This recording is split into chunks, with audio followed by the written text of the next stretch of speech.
Tarcísio, do Republicanos, bom, o nome dele sempre aparece quando se fala em futura disputa presidencial, né? Então, o que ele fala ali para esse público específico de negócios ganha uma relevância maior, eu diria. Exato. E segundo o que a gente levantou, tem basicamente 3 pontos principais desse encontro. Vamos lá. Primeiro, ele fez críticas à política externa do governo Lula. Segundo, defendeu um governo com menos ministérios, mais enxuto. E terceiro, que talvez seja o mais chamativo, ele propôs um lema inspirado no Juscelino Kubitschek para um eventual governo de centro-direita. Avançar 40 anos em apenas 4. Forte, né? Bem forte. Olá a todos! Se vocês gostam do nosso conteúdo, por favor, se inscrevam no nosso canal para nos ajudar a crescer e a alcançar a nossa meta de 1.000 inscritos. A sua inscrição é muito importante para nós. E essa referência ao JK, uau! Certo. Então, a nossa ideia aqui é tentar entender melhor o que essas falas indicam, sabe? Qual o posicionamento, as ideias que o Tarcísio está querendo projetar agora. Perfeito. E analisar isso no contexto, né? Um encontro com empresários, isso já diz muito sobre para quem ele está falando prioritariamente e o que ele quer sinalizar para o cenário político geral. Boa. Então vamos começar por essa primeira questão, as críticas à política internacional do governo atual. O que está por trás disso nesse fórum específico? Olha, essa escolha de tema é estratégica. É bem comum para quem se coloca como alternativa, sabe? Criticar a política externa é um jeito de marcar posição, de se diferenciar.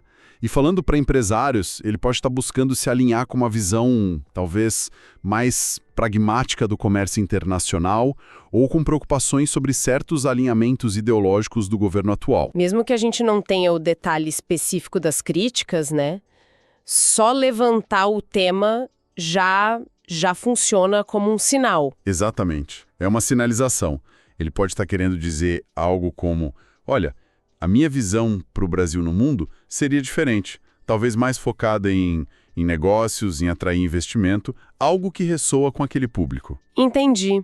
Ele acena para uma preocupação que pode existir ali naquele grupo. Isso. É uma forma de criar uma conexão, mesmo sem entrar em detalhes de qual seria exatamente a política externa alternativa. Deixa um espaço para interpretação, o que pode ser útil. Mas isso não corre o risco de ficar meio vago? Tipo, só uma crítica para agradar sem uma proposta concreta? Corre sim, corre sim. Esse é o dilema, né?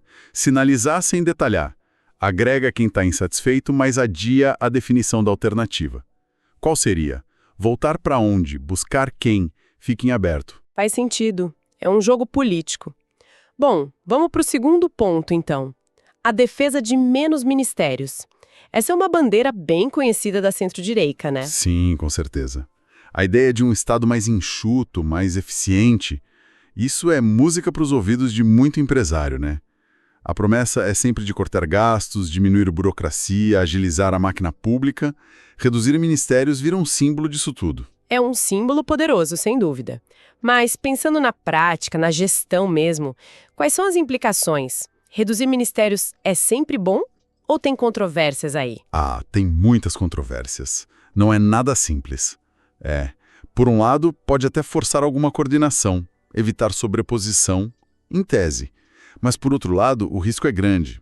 Uma área que perde status de ministério pode perder verba, prioridade, voz política, sabe? Que tipo de área, por exemplo? Pensa em cultura, direitos humanos, meio ambiente, ou mesmo pastas menores da economia. Quando você junta tudo num super ministério, a agenda específica daquela área pode acabar, diluída, subordinada a outros interesses. E a escolha de quais ministérios cortar ou fundir, isso também é político, imagino. Totalmente político. Não é uma decisão só técnica. Mostra quais áreas o governo considera centrais e quais são vistas como, digamos, secundárias ou que podem ser encaixadas em outro lugar. Lembra da ideia de juntar meio ambiente com agricultura? Isso manda uma mensagem muito clara sobre qual seria a prioridade no conflito entre produção e preservação, por exemplo. Entendi. Então, defender menos ministérios é muito mais do que só falar de eficiência. É falar de prioridade política, de poder, de representação. Exatamente. É o debate clássico sobre o tamanho e o papel do Estado. A gente vê a promessa de eficiência, mas precisa olhar também o impacto na capacidade de fazer política pública e na visibilidade de certas agendas. É um trade-off. Tá claro. Isso leva a gente para o terceiro ponto, que, olha, me chamou muito a atenção. A referência ao Juscelino Kubitschek e a adaptação do lema para avançar 40 anos em apenas 4. Que jogada, hein? Uma jogada em tanto. E surpreendente, de certa forma, vindo de um político de centro-direita. Porque JK, né? 50 anos em 5, Brasília, desenvolvimentismo, é um ícone muito forte no imaginário brasileiro. Para quem não lembra tão bem, o que era esse desenvolvimentismo do JK, assim, em poucas palavras? Bom, o JK, lá nos anos 50, apostou numa industrialização super acelerada. O Estado era o grande motor.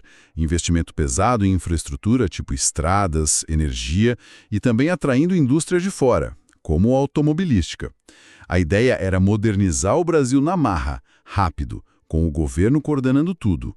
Um projeto de nação bem focado nisso, e com muito otimismo também. Certo. E aí vem o Tarcísio, com outro perfil, e pega esse símbolo e adapta para 40 anos em 4. O que ele quer com isso? É só o apelo à velocidade? A velocidade e a ambição, com certeza. A ideia de transformação rápida, de fazer muito em pouco tempo. Isso ele mantém. É potente. Mas a mudança no número, e principalmente quem está falando e para quem está falando, sugere uma ressignificação. O conteúdo desse avanço provavelmente seria outro. Ressignificação. Como assim? Um avanço diferente do avanço do JK? Vitalização, atrair investimento privado para a infraestrutura via concessões, um desenvolvimento puxado mais pela iniciativa privada, pela tecnologia, e não tanto pelo investimento estatal direto. Ah, entendi. É tipo usar a marca JK, que lembra progresso, otimismo, mas para vender um projeto com uma receita diferente, mais alinhada com a visão de hoje da centro-direita. É uma ótima forma de colocar. É uma estratégia de comunicação bem pensada. Pega a energia positiva do JK, a memória de sucesso, mas ajusta para o público e para a ideologia dele. É como tentar criar uma ponte. Olha, a gente pode ter aquela mesma ambição, aquela velocidade, mas vamos fazer de um jeito diferente, mais moderno, mais de mercado. E funciona. Usar um símbolo histórico forte, mas com um projeto diferente por baixo, não tem risco de, sei lá, comparação ou de rejeição. Tem riscos e potenciais, né? O potencial é óbvio, se associar a algo positivo. O risco é a comparação. O JK deixou marcas muito visíveis, concretas. Quem usa um lema parecido vai ser comparado. E pode gerar estranhamento também, tanto em setores mais à direita, que sempre criticaram o JK, quanto na esquerda, que pode ver como uma apropriação. É uma aposta de impacto, com certeza.